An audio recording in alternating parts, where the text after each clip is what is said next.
Bismillahirrahmanirrahim. Assalamu alaikum, class 7. I hope you all are safe and sound at your homes. As you guys know, we have completed the chapter, the 1 million banknote, and now we are proceeding towards a new poem. The name of the poem is Matilda. Take out your book and open page number 156. So, first of all, I'm going to give you the introduction of the poet, then, we are proceeding towards a reading and explanation. This amazing poem has been written by Hilary Bullock, who was born in near Paris a few days before the start of the Franco Persian War. He and his sister were taken to England, but on their return, the family found their home had been utterly vandalized by the occupying troops. Beloit was educated in England. His first book was a small volume of verse published in 1896, and from then a flood of books, pamphlets, letters, and more poetry has been done from his pen. His work encompasses French and British history, military strategy, comic, and various verses. Now I'm going to read the poem from page number 156, then I will explain it to you. Matilda told such dreadful lies, it made one gasp and stretch one's eyes. Her aunt, who from her earliest youth had kept a strict regard for truth, attempted a belief Matilda. The effort very nearly killed her, and would have done so had not she discovered this infirmity for once towards the close of day. Matilda, growing tired of play and finding she was left alone, went tiptoe and to the telephone, and summoned the immediate aid of London's noble fire bridge. Within an hour the galleon band were pouring in every hand, from hackney downs and bow. With courage high and heart aglow, they galloped roaring through the town. Matilda House is burning down, inspired by British cheers and loud.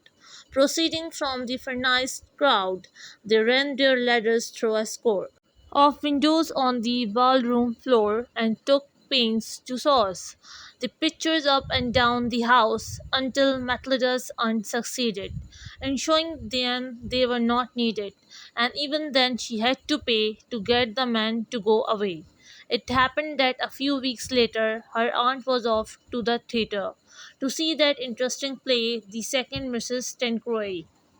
She had refused to take her niece to hear this entertaining piece, a deprivation just and wise to punish her for telling lies.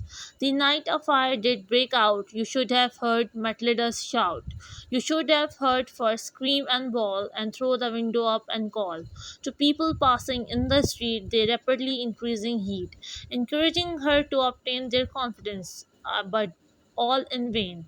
For every time she shouted fire, they only answered little lar, and therefore when her aunt returned, Matilda and the house were burned. Now, students, we are proceeding towards the explanation of that poem. The poem is about a girl who always tells lies. Because of this habit, she lost her life as no one believed her when she was speaking the truth. Matilda, a girl who told such dreadful lies that would hardly take a breath of relax. Her aunt, who was a believer of truth, once she too believed Matilda when she called up for help on telephone. She dialed the number of emergency fire service. When they came up to help her, it was confirmed that there had horrid nothing, due to which her aunt saw some amount as fine to let the firemen to go away. One night her aunt went to theatre and let Matilda alone at home as punishment for telling lies. That very night, fire broke out really, and Matilda cried for help, but no one minded whatever she was saying, as they thought that she was telling lies.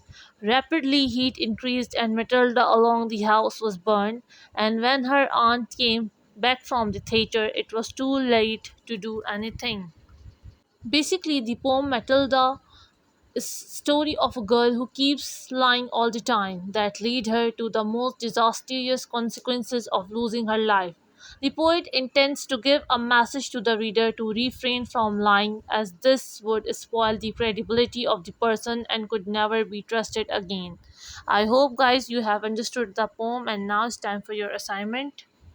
I hope you guys have also done the question number 1 which I have given you in the last video. Now your today's assignment is you have to do question 6 and 7 and 8 from books page number 159.